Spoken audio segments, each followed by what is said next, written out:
Welcome to Founders Unplugged, hosted by Greg McCallum. Long-form, honest conversations with founders and entrepreneurs from around the world. This is part 2 of this episode. Be sure to check out part 1 if you haven't already. Link in the description. So where are you at now with consulting? Yeah, good question, Greg. So as I said, set up Enterprise Orchard back in 2018. We primarily help kind of first-time founders that are B2B under 100k turnover. So that's kind of our niche. We did kind of one-to-one coaching. We ran a peer learning program called the Engine Room, where groups come together to meet weekly to get accountability, group coaching, access to masterclasses, theme sessions, and really that kind of community support that they probably don't have. We did try and scale that to build out like an online learning program, but I think that space is so saturated at the moment. You just have to look at some of the most prominent entrepreneurs. They're all giving out free courses. Like who would you rather listen to, me or somebody who's actually made a multi-million-pound business? Like obviously it would be them, right? So I think like we've definitely learned a few lessons along the way. A big part of what we did as well is we sort of partnered with other entrepreneurial organizations. So namely Virgin Startup, Biz Britain, to get access to funding for founders. So this is via the Startup Loan Scheme. I don't know if you've come across it at all, Greg. Mm-hmm. So basically, for people that maybe aren't au fait with it, basically you can borrow anywhere from £500 up to 25k per director of the business. The criteria is that you're under 3 years of trading or a pre-starter. So you can obviously access that funding to get going, because ultimately the scheme came about, and this is probably one of the good things that the government did, because no high street bank is going to lend to somebody if they haven't got any financial accounts, right? There's no proof of concept there. So that's why the scheme exists, to obviously bridge that gap. It's a government scheme, right? It's a government scheme. It essentially is a personal loan being used for business purposes. So we've personally, through the scheme, we've raised over £6.5 million, which sounds like nothing, right? When you're looking at like raising investment in terms of like angel or VC funding. But what you've got to remember is that is over 500 founders in total. Because they can only borrow up to a maximum of 25k.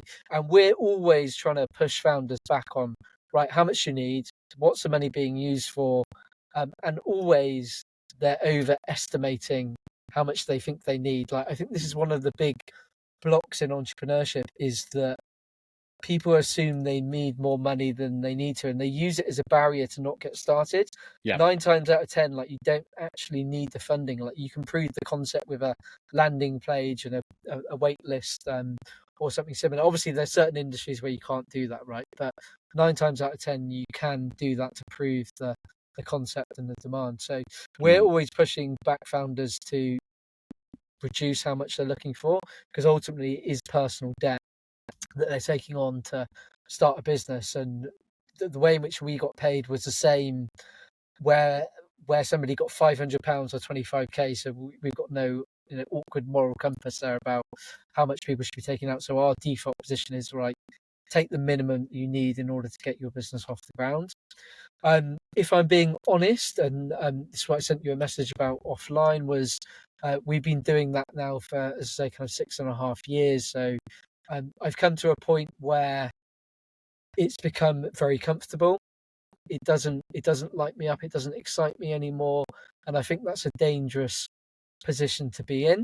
It's great because it covers all the bills, all the overheads. And one of the things about the scheme is as well, like it's people come through the scheme, they apply online, and there's no kind of lead generation or marketing needed from us as an organization. So it means that, we can just support people, and it could be people of all ages, like, as I said, like students coming out of university, people who are retiring, people who've been in prison. Like there's a whole mix of people coming through the scheme, serial founders. So it's really interesting in that sense. But there's the tendering for those contracts have made it a lot harder now for entrepreneurial consultancies like mine to be able to actually still play the game. What I mean by that is that they basically want all of these organizations to deliver the funding from people who are on their own payroll within those organizations. And they've reduced the funding sort of across the board as well. So I'm in a position now where the coaching, although I love it, and it does light me up and having that one-to-one impact, the group coaching isn't scalable. I don't want to do the funding side of it. So I'm thinking, right, what is exciting me at the moment? And it comes back down to the podcast and content creation. As I said before, we've moved into doing lots of video now, which I can't believe we were very slow to act on when people, the stats are coming out your ears, like 80% of, stuff on the internet is now video. But we didn't have a trusted team to deliver that. Now we're working with a great agency who are fantastic editors and are pulling out some amazing content for us. So what we're looking to do next, Greg, is basically do some thought leadership content creation for founder-led businesses. Mm-hmm. So essentially the value proposition is quite simple. You come into a professional recording studio with me. We do a 2-hour interview. We then basically create 26 short-form videos, 52 LinkedIn posts to give to you over the next 6 months that are drip-fed. The reason why I think the demand has been so good as it has been so far is that the pain points really are people are afraid of getting on a camera. They hate just having a smartphone there and looking at it going, Christ, what do I say? Like, I've got this gut-wrenching feeling, like, how does my personality come across, etc., etc. How do I even get started? So by holding the hand throughout the process and asking them questions about their industry, where they see it going, what are the future trends, why do they do what they do, we basically tease out all of this content from them. They can trust us to do it because we've done it with some of the top founders in the UK. And so essentially we are sort of turning the podcast into a service. Right. Yeah. That makes sense. You're like acting as their spirit guide. Yeah. Yeah, and it's making them become consistent with their marketing, like their content creation. Like a lot of like small businesses, founder-led businesses, unless they got an in-house marketing person, they do struggle with the consistency. Yeah, 100%. Yeah, 100%. I know I need to be way better on my own content, let's say. I mean, but fortunately I have the podcast, which is good for that to some extent. But yeah, and I know plenty of founders that have the same issue, and it is not only the time thing, but the time thing I think is something of an excuse because to an extent, because of it's also you have these ideas and thoughts throughout the day, and that'll be a good one. So and then it's gone, like it's gone 5 seconds later, which is why I always bang on about having a founder diary. But I've gone on about that in loads of other episodes, so I won't bore you with that idea. But yeah, no, I can see a huge amount of value there. That's incredible. So is that going to be like a paid service that you provide to founders? Yeah, it's a paid retainer service. Right. So we've now got 10 early customers on board. Like I've learned from many mistakes of creating websites and doing all that, but actually like just get out there and speak to people and see what the pain points are. So great. They've basically signed up for 6 months of when the my startup comes out of stealth, we might well have to talk about that. That would be I would love to have you as part of that, Greg. The only thing is I won't shut up, so I'm not sure if 2 hours is going to be we can extend it, it's fine. Oh yeah, you'd be the editors be like, fuck, what are we going to do with this?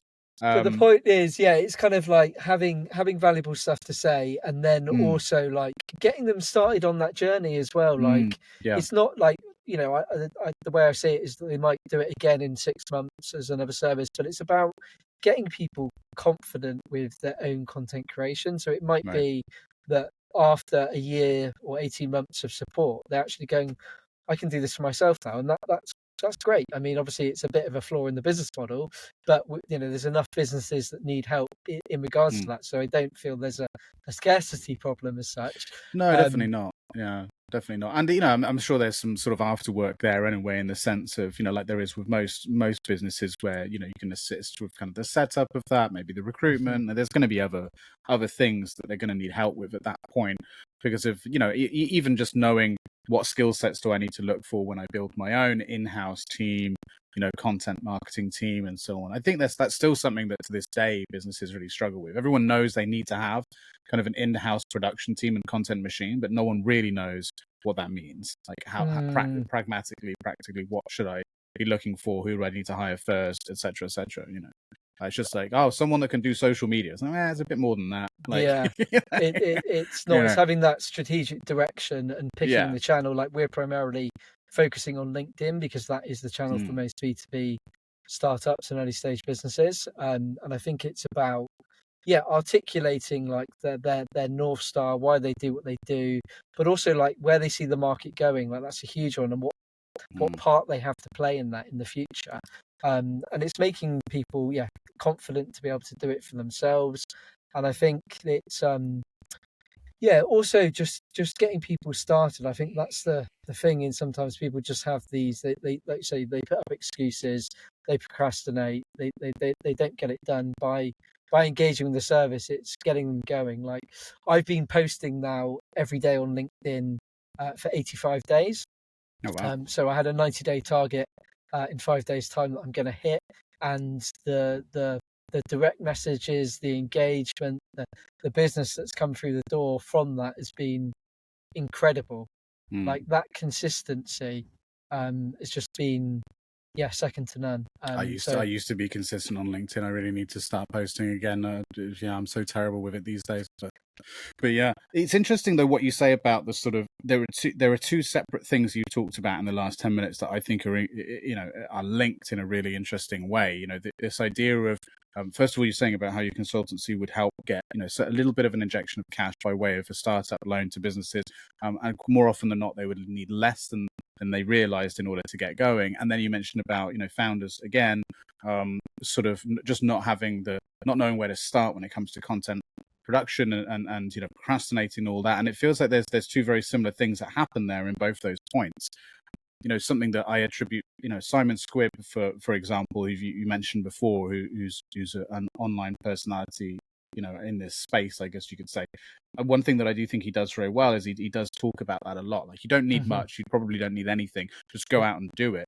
And I think this is the same thing with content too. Like I'll quite often speak to a lot of founders who want to go down that route, and I'm just like, just do something. Like it doesn't really matter at that point. A great starting point, for example, is behind the scenes. If you don't want to focus on yourself because you're self-conscious, do behind the scenes stuff. Like just film what's going on, commentary over the top of it, ask other staff to just explain what they're doing. Like people find that stuff interesting. And then with starting a business, you're absolutely right. I think there is the belief that you need something before you sell it, or you can go out and sell an idea. Like people, it's amazing how many customers you can get to buy something that doesn't exist yet. Then have to deliver. Like there's so many. It's possible. Like for Christ's sake, it is possible. It is. Yeah, but everyone thinks it's not. Like, and I think that in some ways the investment landscape has skewed that too, in convincing people that what you do is you get an idea, you create a pitch deck, you go and pitch it, you get some money. Like there's 100 different ways of starting a business, and don't just give up on the first. But at the same time, I think it's survival of the fittest. It weeds out the wheat from the chaff, right? It does make very. That's what we need. We need strong players. So if it's going to weed people out, fine. That's the nature of the beast. Because if you can't make those first hurdles, you're definitely not going to make the next ones, because they get harder. They don't get easier. They do. So you're right, and I think the mindset of founders sometimes is that they do try and sharpen the idea and the business in their head, which is 100% the wrong way to do it. Like you need to be going out there having those conversations in the marketplace, because that's going to inform the business very quickly about where it's going to go. Let other people sharpen it for you. Yeah, because 100%. Otherwise you just get very, very set on that, and it becomes harder and harder to accept that there might be some flaws with it. 100%. And you procrastinate, you'll go back and forth. Like if you're trying to fine tune a business model in the early stages in your head, you're gonna go crazy if you don't go out there and engage with your prospective customers. I think that's the biggest thing that you have to do. And if you can sell to one, you can sell to 10, you can sell to 100, you can sell to 1,000. That is the mindset that you have. And I think one of the the issues I see with founders, and I'm guilty of this as well, Greg, and I'm sure potentially you've got into this trap as well, is like that kind of like, well, two things. Like, I suppose, like, there's a great Danish proverb that says, "Bake with the flour that you have." And what it means by that is, obviously, like, use the resources that you already have at your disposal before you start investing more funds or energy or resources elsewhere, and get that, whatever you want to call it, minimum viable product or whatever it is, like, get it out there into the world. Like, we didn't even have a website for this yet. Like, we've got it will be under the Founded and Grounded brand, but we haven't got anything to point people to yet. It's literally conversations that I'm having with people going, bloody hell, that sounds great, Ollie. Like, I'm going to bite your hand off, and we're going to do this, and I'm going to create some great content for you. And I think the reason why people like it as well is that it's an experience. Like, they go into a recording studio, they have this amazing experience. They obviously, I've gone out to people who I already know in my warm network, and there's that trust element there. Like, you're not going to go out and just speak to a random about your business and your organization, because you probably don't trust them. And I think, so what we're playing into is like building that experience. They trust me, they know my track record in terms of interviewing founders, and they know that we'll put out some great content for them. So I think, yeah, like, the early phase of entrepreneurship, like, yeah, definitely go out there and talk to the marketplace, use the resources at your disposal, and lastly, don't get blindsided by, like, the shiny object syndrome of thinking, oh, I need this latest thing, whether it's email marketing or whatever it is. Like, just focus on those practical steps. So, like you said, off your consulting calls, like, what are the next things that you're going to do? Sales before marketing. Mm-hmm. That's what I always tell people. Yep. Marketing comes later. Sales is always first, because Correct. Sales is about getting your foot in the door and about laying a foundation. Your business revenue should mostly be generated by sales as a base. That you can pay everyone, that you can pay the bills, that you can cover things. Marketing kicks in after everything is covering itself to generate the profit, the next level. That's just to bring you to the next stage. Because if everything in marketing fails, because it does all the time, for whatever reason, things that are out of your control, at least you know that the people, the work that you're putting in yourself and that others are putting in, can always generate the income. And then likewise the other way around too. If something happens with people, you've got marketing. So yeah, and it's amazing. I'm sure you've encountered this too, the amount of people that will ask when I've got advice, when they have advisory sessions with me, or when I work with them on a regular basis, the number one question that usually most founders have is, I need to understand how to market my business better. Yeah. No, you don't. You need to learn how to sell. Mm-hmm. That's what you need to do. Yeah. You don't need to worry about your website copy or this, that, and the other. So you just need to know how to sell. And there are forms of selling that slightly encroach on marketing through, like, content selling, marketing, which can be seen as part of social selling and so on. Yeah, but like, it's still selling because it's still you, right? And I think the issue, like, founders often had, like, it is like a fear or an anxiety that often founders have inside their own head, is like, oh, I don't want to be, like, pushy or be this, like, slimy salesperson. It's like, no, let's just ask you a basic question, right? How would you feel if your prospective customer chose a competitor? Because inside, deep down, that you can add more value. You are solving a problem for them. Like, don't think of it as selling. Like, you're building relationships, and right. You're not going to ask for, Hi, a friendly reminder to share this episode with your network, like, and subscribe. And if you are feeling really supportive, please consider reviewing the show on the podcast platform of your choice. It all really helps support what we do. Thank you. Now back to the show. Sex on the first date, are you? Like, it's like, you've got to build relationships and get to know people. And I think if you see it as relationship building and always putting somebody onto the next step, then if you're doing that proactively, then you're going to get a lot better at sales. And it is a skill that a lot of founders have to learn. Some of them are great. I've met some great founder-led salespeople, but generally speaking, a lot of founders do struggle with sales.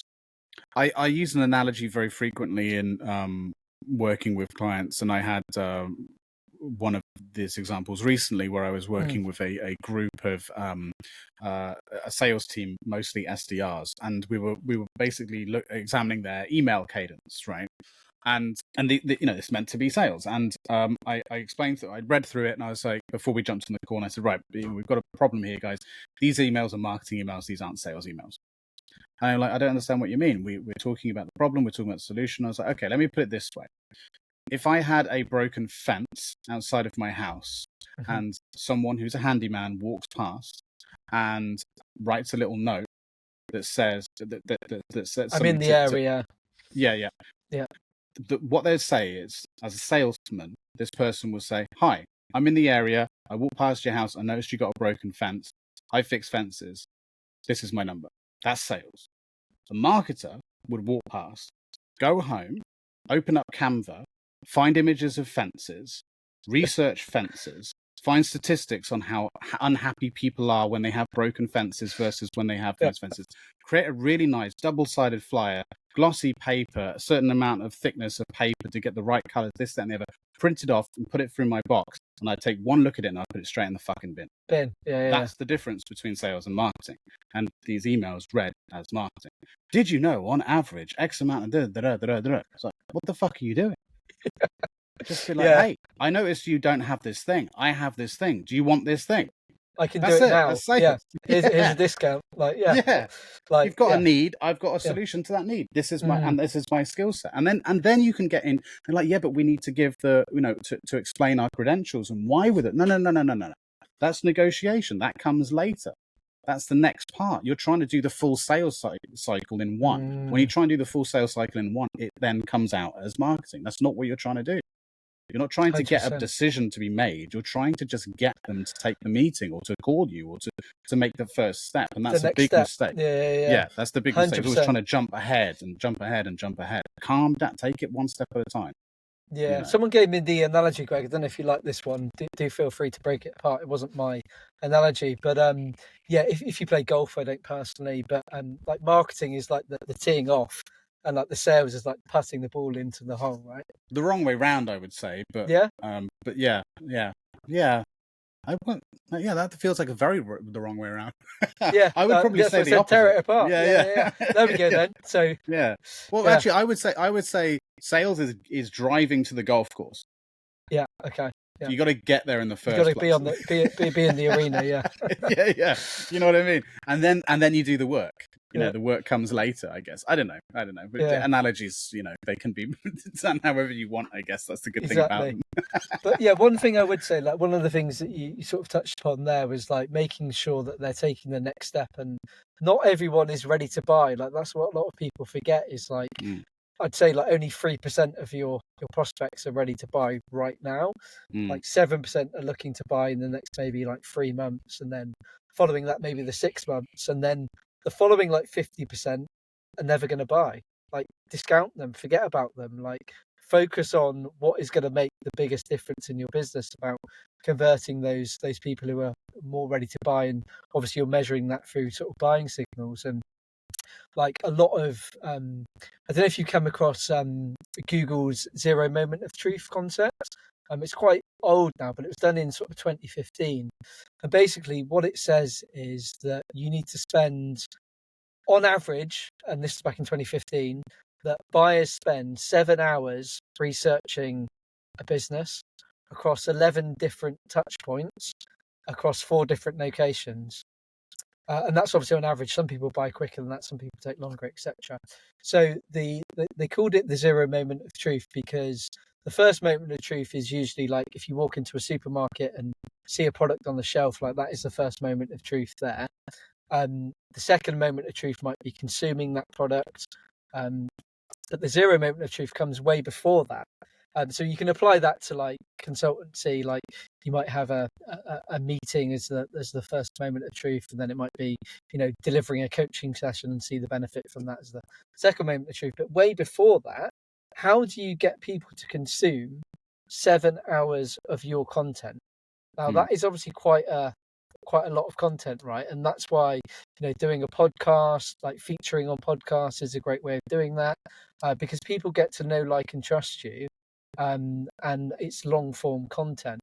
So I think the way in which people are consuming content is obviously massively changed in terms of, like, short form content is absolutely massive now. We know that from obviously doing our respective podcasts, and LinkedIn's talked about obviously introducing this infinite video, short form video feature that's been trialed in America, that's going to be potentially launching soon, and it's like a separate tab on LinkedIn, and I think that's going to be massive. But it's about, how do you get your consumers kind of to get to know you, and that, doing things like podcasts, it could be webinars, it could be like email campaigns, as you were referring to before, that cadence and that kind of sequence of emails. It could be blogs, it could be sales calls, it could be meetings, it could be events, networking, it could be dinners. Like, there's so many things that people can throw into that mix to be able to get their buyers up to a potential buying point quicker. Yeah, and that is where you could definitely see the intersection between sales and marketing happen, right? Because, but I definitely wouldn't say to like someone just starting out, like, do all of these things. No. It would be like, pick up the phone, knock on doors, drop people DMs, but for sure. But yeah, totally. There's an intersection there. But like we said, with social selling and content marketing, that definitely happens. And then and trying to just get yourself in front of people, or more importantly, build trust. That's ultimately what it comes down to, is building a certain amount of trust, and coming across as some sort of authority on the subject that you purport to be able to assist on. It makes sense. But I did a really good episode with Nick Rayburn a little while ago, who's a social selling expert, I would say. That's his whole thing, as well as encouraging people how to be themselves, and be authentic on camera. You definitely should reach out to him. I can put you in touch if you want. He's a friend.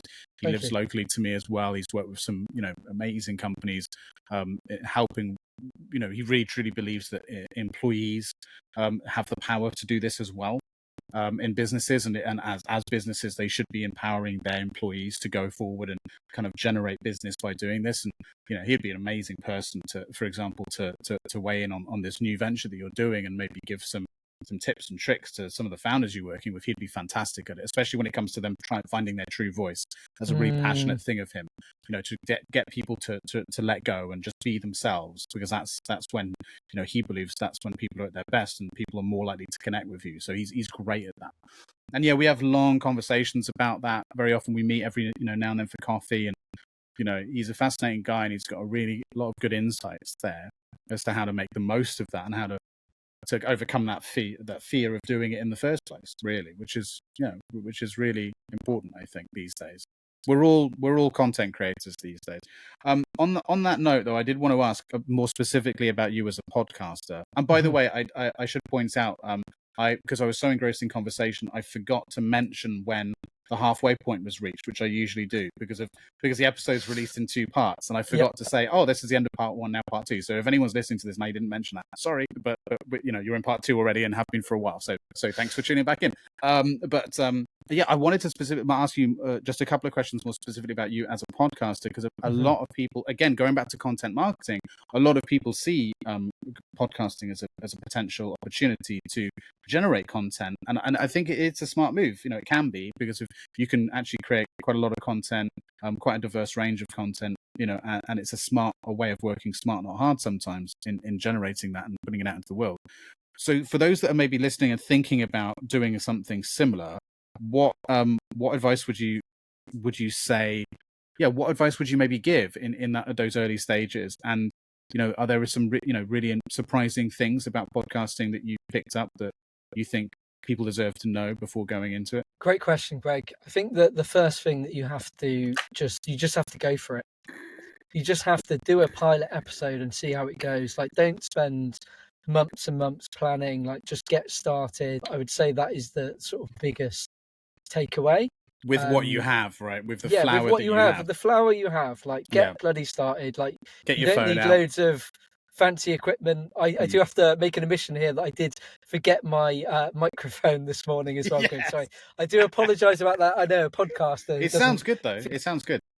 Yeah, I think it's the new MacBook that I got. To be fair, so the so you don't need the quality equipment, of that. but you've got a new MacBook. Well, yeah, You're in season 5. We'll let you off. You've But what I'm evolved. saying is, like, definitely get started. Don't get weighed down with all the technical stuff. Like, you can start a podcast for less than £100. Like, you don't need a lot of money. You've got amazing software like this if you're doing it online, like Riverside.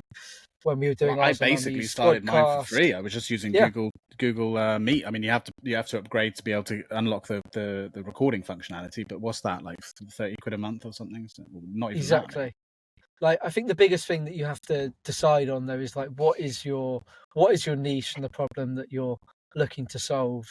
I think that's probably the biggest thing, is that, like, why should people care ultimately? Like, why are you doing it? So I think if you're crystal clear on that, then that's great. I think the next step after that is then developing like an audio plan of like the structure of the show. Like, how do you want it to be structured, and having a format that people can get consistent with. Like with yours, obviously you've got the 2-part format, and that's very clear and people know what to expect. With ours, it's in a 3-part format. I mean, it obviously blends the interviews with the studio analysis. So like, be clear on that, and then, like, by the way, sorry to interrupt, but I should say that new format that we're introducing for season 3 is actually largely down to our conversation that we had a while ago when I think I shared with you, I'm thinking of doing this, and I think you said, I think that's a good idea. So it was an idea that I hadn't there's no one else I know right in this space to share that with, and it was once you said, you know what, I think that's a good idea, I was like, okay, cool, I'll give it a go. And then the final episode of season 2, I tried it following our conversation, and it worked well.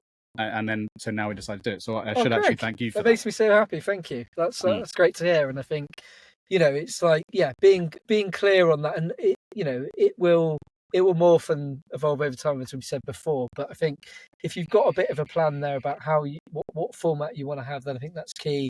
Is it interview based, or is it, like, what is the format of the show essentially?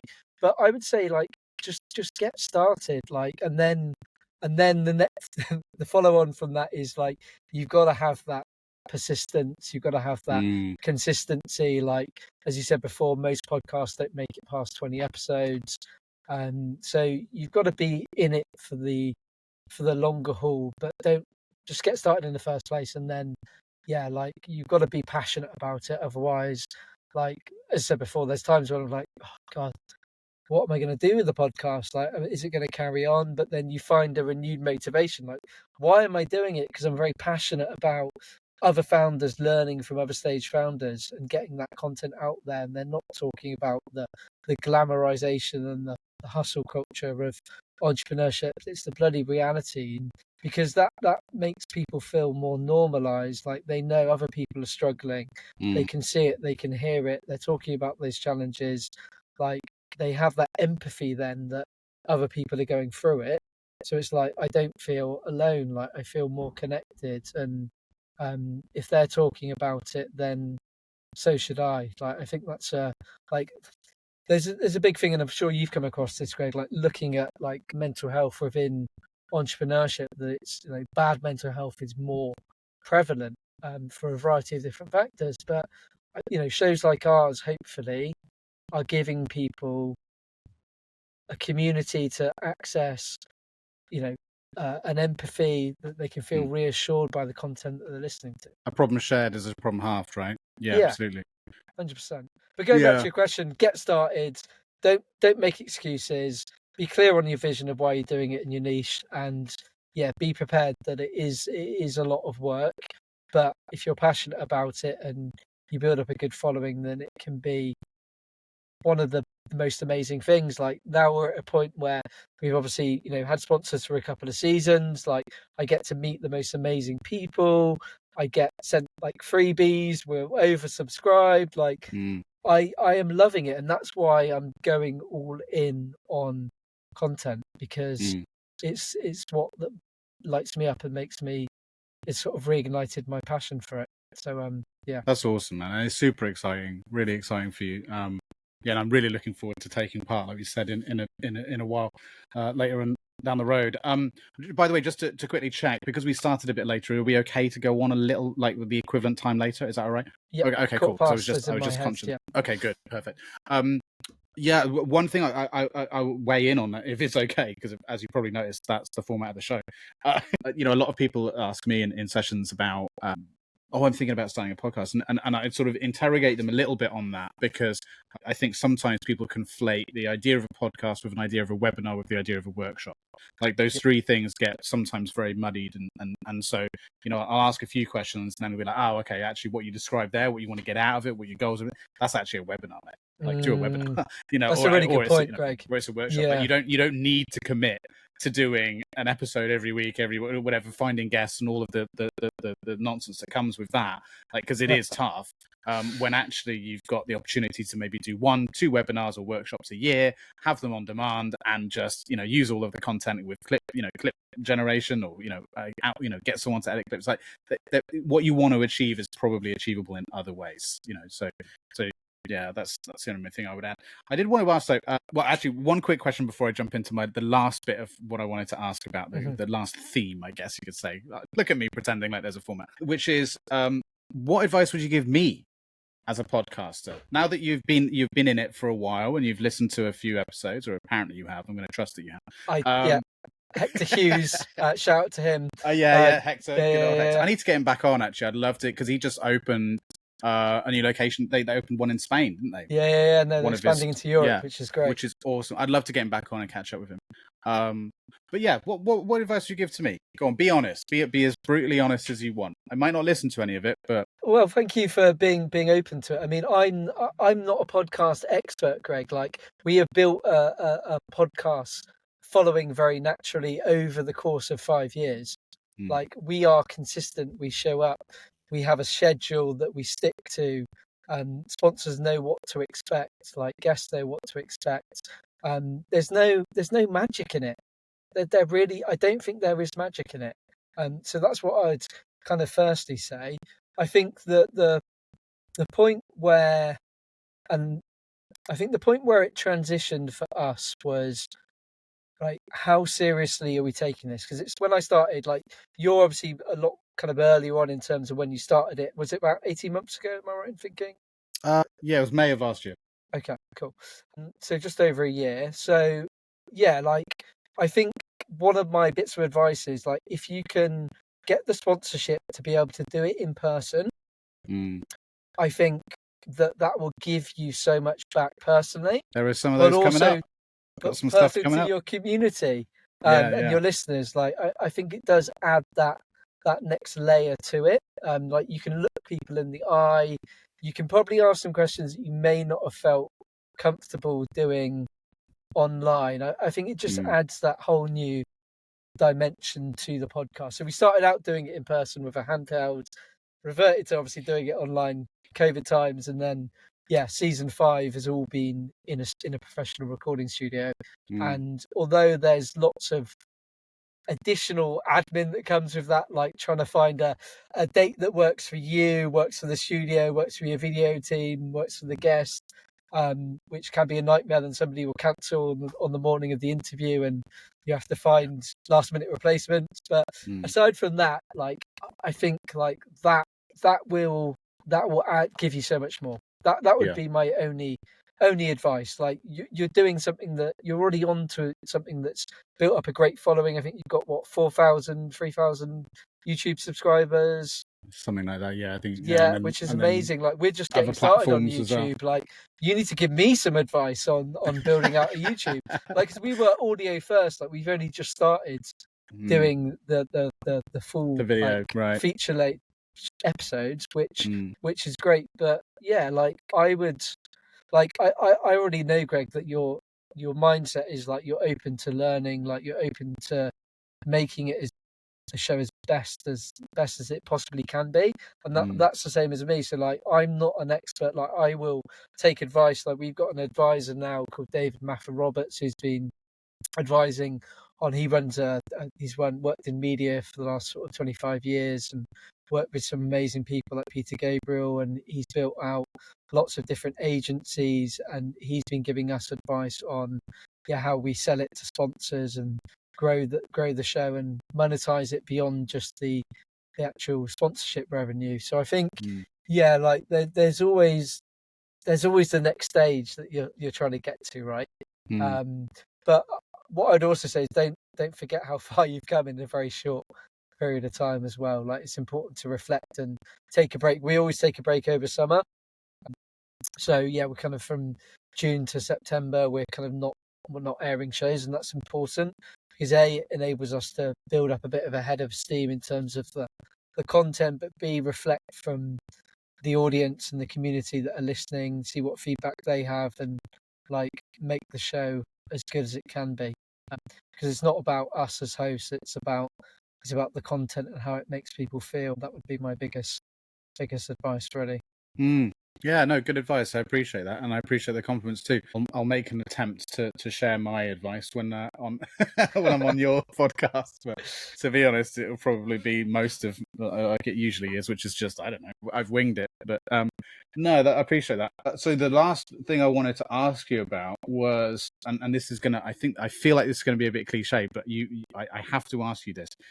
You've done a lot throughout your journey that you've explained right at the start in part one. What have been the most difficult moments that you've encountered across the way? I think that because of going back to what we're saying about the point of doing these things, right? I think it's important for people to hear these struggles.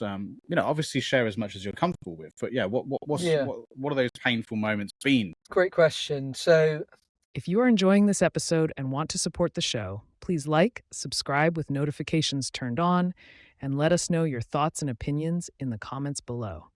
This lets YouTube know we are doing something right. Back to the show. I think for me, so there's obviously two things. There's the consultancy side of it and the podcast, and they were kind of two kind of separate things, but obviously they were very interlinked in terms of what the goals and aspirations were for it, and they both supported one another. So I don't really separate them. I see it all as kind of as one. They fed into one another. Yeah, exactly. I think for me, we've gone through forms of the business of Enterprise Orchard of taking staff on, and then not being able to generate enough revenue to make that consistent. So I think that was a hard point where you kind of see it scaling, and taking on staff. So we used a couple of the Kickstarter scheme at the time that came out during COVID, which is great. And we took on a couple of staff and tried to grow the business. And that was probably a tough point where I thought that it was heading in a direction that was very positive, but actually was very challenging. When you're taking on staff, if you ask all scale-up businesses that are growing, what is their biggest problem, it definitely comes back to the people, and showing that leadership. I think that has been a sort of a big learning for me, is being able to try and grow a business and develop enough revenue to be able to support that.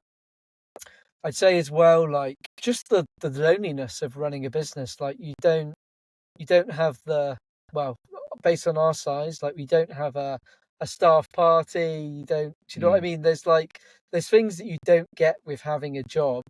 Obviously we work with lots of people, like video editors, audio editors, PR people. We've got lots of people that support us on our journey and our mission, but you don't have that person every day that you can reach out to, being a sole founder. And I think that is probably one of the hardest things for me to deal with. I'm quite a social person, and I've got a great network of friends. I've got a solid group of friends here in Bristol that we all went to primary school together, and they're some amazing, successful people in there. Wait, you're based in Bristol? Correct. Well, so you come to London to do the recording? Yeah, so we record in London and Bristol. Right, okay. Why did I think you were in London? I don't know. You must have told me that when we first spoke. I don't know why. I think I did, yeah. Yeah. Anyway, so I'm a Bristolian. Lived here all my life, apart from Bristol. going to University of Liverpool back in 2006. But it's a great city. Like, it's very independent. There was a great, talking about one of the first points of the podcast, you were talking about competition versus collaboration and that whole piece. And I think Bristol is a very collaborative city. Like, there is a great ecosystem that supports one another, particularly in entrepreneurship. But if you look at other things like music and arts and culture, and there is a great independent yet collaborative environment to be able to foster that here in Bristol. So I think that's one of the reasons why I've stayed in Bristol. Like, obviously, as I said, born in India. Like, I've done extensive traveling myself, and I love traveling as broadening horizons, learning about different cultures, and I think it gives you a different way of thinking, and I definitely encourage people to do that. Like, I met my wife back at the Prince's Trust when I was working there, and I convinced her to quit her job, and we went in 2006. We went traveling for 9 months and went to 20 plus countries. So we went to kind of like Southeast Asia and Central and South America, and ended up proposing in Patagonia, in Torres del Paine National Park, and then getting married on the way home via Vegas. So within 3 weeks of kind of proposing to getting married, we realised that we didn't want a big wedding, and when we were doing it for ourselves, and we spent all our money travelling anyway. So we're just like, we're just going to do it our way. And then we came back and had 2 kids, and like haven't looked back. And I think, like, you got to do things on your own terms, haven't you, Greg? How old are your kids? So 5 and 3. Right. Boy and a girl. Boy and a girl. Yeah, so my son is finishing school today, so he's completed his first year, so he's finishing reception. And oh wow! Yeah, it's incredible. How many kids have you got again, Greg? 2 as well. 2 boys. 2 as well. Yeah, 9 and year and a half. 9 and a year and a half old. Okay, interesting. And so the 9-year-old. So you had a bit finishing. of a break in between. Yeah, well, different partners. So, different partners, okay, yeah. So my wife, so my eldest lives with us. He doesn't live with his mother. He lives with us, and has done for most of his life since he was like 3. And then we've been trying for a very, very long time. We tried for 3-4 years. IVF, then COVID. That slowed down IVF. It was a very, very tough time. One day I might talk about the IVF. In fact, there was an episode I did talk a lot more about it, because if I had someone, I can't remember the name of the startup now, but related to fertility. So we actually went quite deep on that. But IVF. Well, congratulations, Greg. I mean, it sounds like a bloody journey. I've got a couple of friends that have gone through IVF, and it's and they've now had second kids that they were trying for, and it's amazing when that process works, but for some it doesn't, and it must be incredibly hard emotionally to deal with. It's a shady business. It's a business I'd love to do an expose on. Okay, I'm convinced there's some dodgy shit going on with the IVF industry. I am convinced of it. Because I'm a salesman originally, right? So when I walk into any environment when someone's trying to sell me some shit, I know. Yeah, you can smell it. IVF had that written all over it. And that's in my view, that's really screwed up. That's wrong. That's the moral compass gone wrong, isn't it? Yeah. And so to be sat in that scenario, and most importantly, like, what I could also tell that I was being very much pushed to the side. It was like, in the same way that if you took your wife to the mechanic, you just know that they're going to try and push you out of the way. They're going to try and sell to this. And it's like, really? In this day and age, this is what we're doing. It's awful, isn't it? Yeah. Playing on her emotions. And of course, once they got in there, then at that point, I couldn't say anything. No. I can't say, look, darling, I think this is. It's like, no, this is what I want. So I'm like, okay, we're going to have to go through it now. Let's just piss away. But you got the outcome you wanted ultimately, I guess. Yeah, is eventually. The main thing. But, we had to go. We had to switch clinic, and it took a long, long time. Well, I could talk about that for hours. I think it's an important point to raise, Greg, because it's like, a lot of founders are managing families, young families, and trying to run a business, and it's bloody hard. Often you hear founders saying that like your business is like a baby, and it isn't in some sense completely. And I think like me and my wife went through like having lots of miscarriages, and although we had 2 under 2 at one point, like there was ectopic ectopics, there was, miscarriages, there was lots of stuff that goes on that isn't talked about. And I think, like when you normalize it and people actually talk about it, like it is a bloody hard time.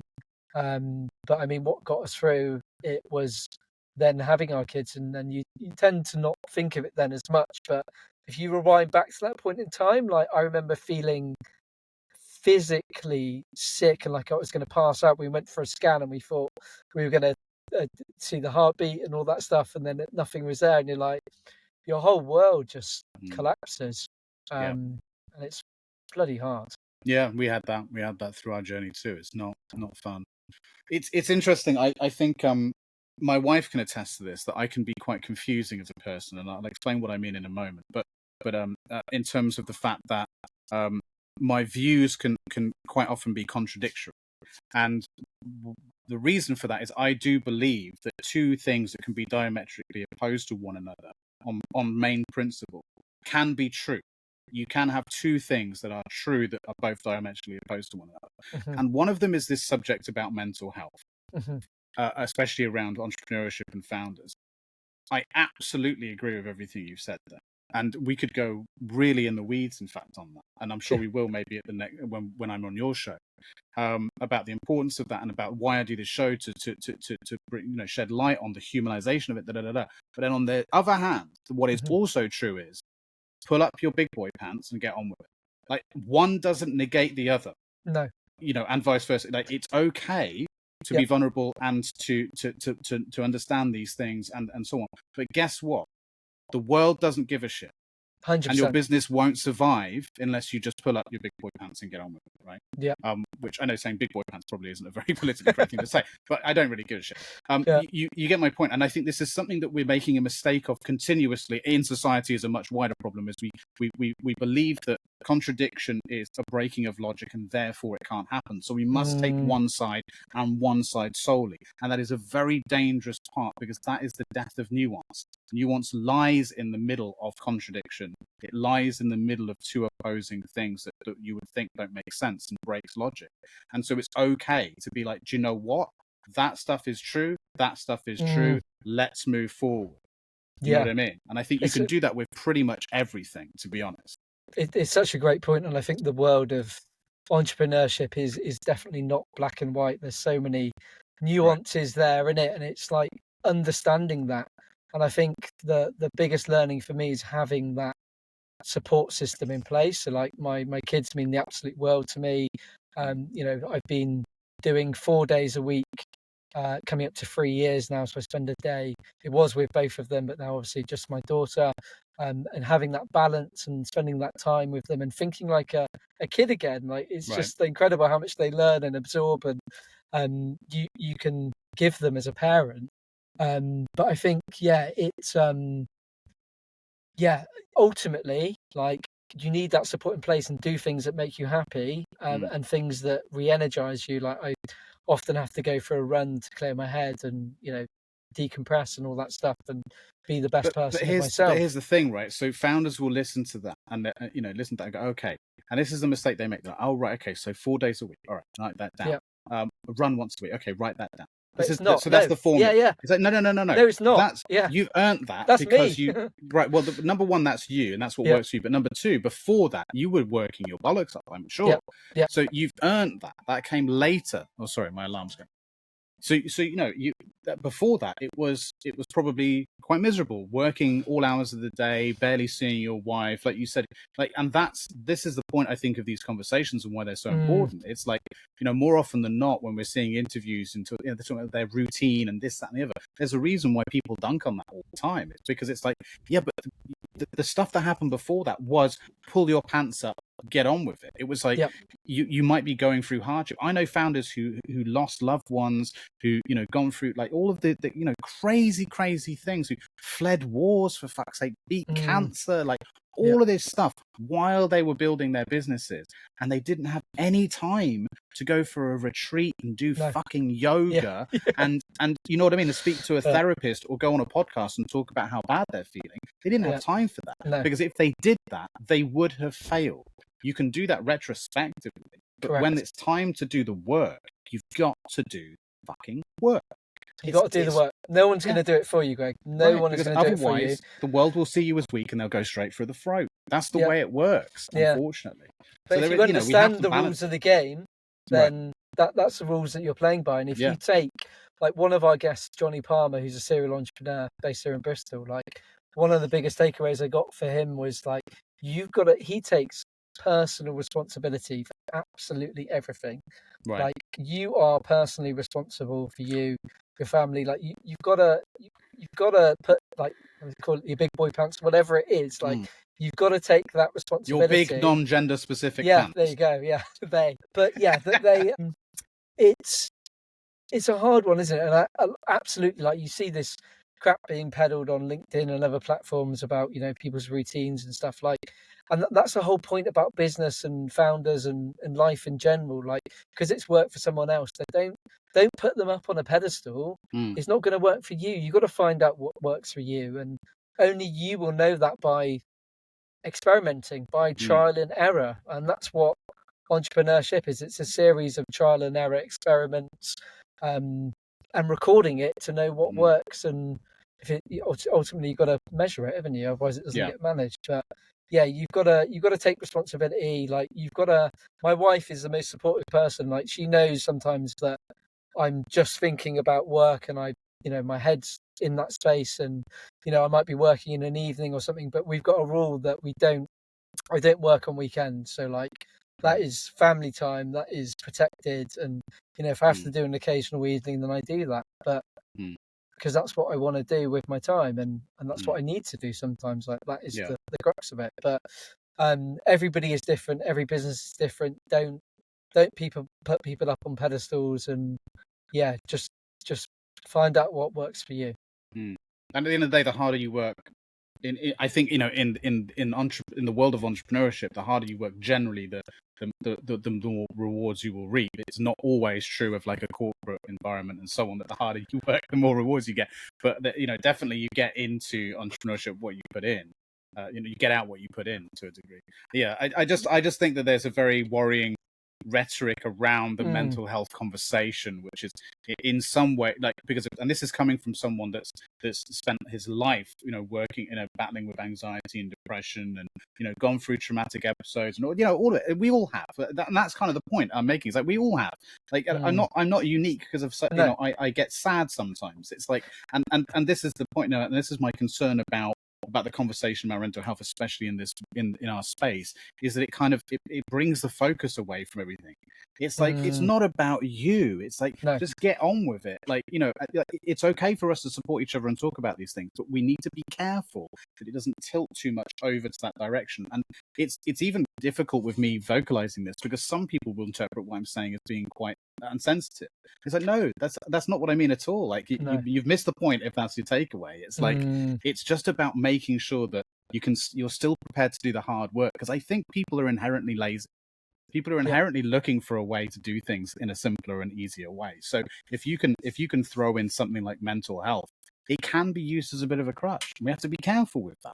It's like, no, you still got to graft. Roll your sleeves up. Get your hands dirty. You've got to graft, and I think you've got to take responsibility for you and find out what works for you. And ultimately, like, at the end of the day, like, if you're not firing on all cylinders, then your business isn't going to be in the best shape. Right. So it's finding there comes a point where exactly, if you're really going through it and you're being put through the ringer, and okay, if you can keep going and still build something, great. But there is a point where you've got to recognize, what, maybe now isn't the time to. Right. So absolutely. But again, like you said, only the people who are in it will know for sure. Yeah, and you've got to have that support network is so important. The family, friends, totally. Other founders, like, is a big one, like 100%. Massive. And maybe some investors to a certain degree, depending on your business. But it's about having a support network, going to networking events and feeling supported to be able to operate at your best. And I think the last thing I would add is that, and also it is about working hard and, staying consistent with your goals, but also identifying what is, the Pareto's principle law of what is that 20% that you need to focus on to have that 80% of the output. To get 1% every day, right? to Yeah. throw another percentage out there. Yeah. I mean, this is exactly why I think people mostly go for believe that marketing is the answer rather than sales, because marketing sounds like easier work. Somebody for the bloody money. Yeah, exactly. Yeah. Well, listen, man, we've you've been very accommodating with going over a little bit to accommodate the fact that I was late to start, which is probably something that as a podcast host I shouldn't do, but no problem at all. So Greg. apologies Let me for know, that. But thank you, man. I really appreciate it. And yeah, I'll let you go because you've been really generous with your time. So, dude, it's been awesome. I've really enjoyed chatting to you again. We'll definitely, I'll see you on your show next. Like I said, I don't know which one's going to come out first, but either way, we'll have to include the link to the next one, whoever's, we will, you know what I mean? Like, it's first or something. So, either check the description of this one for yours or vice versa. I don't know. We'll figure that out. But yeah, man, is there anywhere that you want to direct people to that they can go check you out and what you're doing out? Yeah, look me up on LinkedIn, Ollie Tiramuragan Collard. Also go to our website, foundedandgrounded.com, for everything podcasting. And Greg, just want to say, yeah, I've absolutely loved our conversation. Very genuine. I think we've discussed some really interesting topics, and hopefully the listeners have got some value from it. So thank you very much. I think we could have definitely just kept going as well. Yeah, I think we could have. It always feels like towards the end, like we're just getting started. Yeah, like, part two. Yeah. So definitely, I'll be up for that in the future for sure. And there's a ton of other questions I wanted to ask you too about you and your life and your business, but we'll get to that. Awesome. Maybe I'll flip it around when I'm in your show. Well, we can do it on yeah, exactly. Good stuff, All right, Greg. man. Well, good Thanks to see so much. you. Yeah, my pleasure. Have a lovely day, and see you soon. Take care. Bye for now. See you later. Bye-bye. Thank you for listening and or watching. Please like and subscribe, or if you are listening via podcasting service and want to show your support, consider rating or leaving a review. It really helps. See you next week.